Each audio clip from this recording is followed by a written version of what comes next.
دنیادار لوگ مکانوں کی حفاظت کرتے ہیں، دکانوں کی حفاظت کرتے ہیں، باغوں اور اپنے کھیتوں کی حفاظت کرتے ہیں، اللہ والے محمد عربی صلی اللہ علیہ وسلم کے دین کی حفاظت کرتے ہیں۔ تم ان کو کچھ کہتے رہو، وہ پرواہ نہیں کرتے۔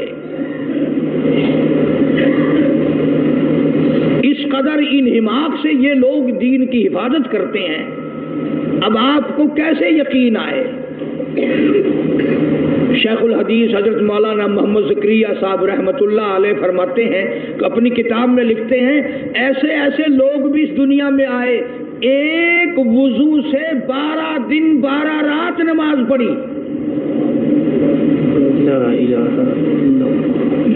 اب ہمیں تو یقین بھی نہیں آئے گا، کیوں؟ ہم اس قابل ہی نہیں۔ اور امام ابو حنیفہ رحمۃ اللہ علیہ کے بارے میں تاریخ میں تواتر کے ساتھ یہ بات ثابت ہے کہ 40 برس تک عشاء کے وضو سے فجر کی نماز پڑھی۔ سردی، گرمی، بیماری، دکھ درد، سفر، حضر، پریشانی، 40 سال تک جو عشاء کا وضو کیا فجر کی نماز اسی سے پڑھی۔ 1-2 دن کی بات نہیں، بلکہ شک ہونے لگتا ہے کہ یا اللہ یہ آدمی تھے، فرشتے تھے، یہ تھے کون؟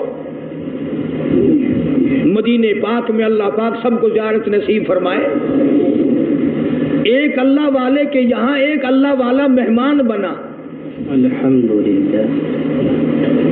امام مالک رحمہ اللہ کے یہاں غالباً امام شافعی رحمۃ اللہ علیہ مہمان ہوئے۔ امام مالک رحمہ اللہ بہت عاشق رسول اور بہت ہی اللہ والے تھے۔ ایک دفعہ حج کے لیے گئے بس مدینے سے باہر، پھر مدینے سے نکلے ہی نہیں۔ ایسا نہ ہو کہیں باہر میری موت آ جائے اور میں یار کے شہر کے دفن سے رہ جاؤں۔ مدینے پاک میں دفن ہونے کی اس قدر تمنا تھی کہ مدینے سے حج کے لیے بھی بار بار نہیں گئے۔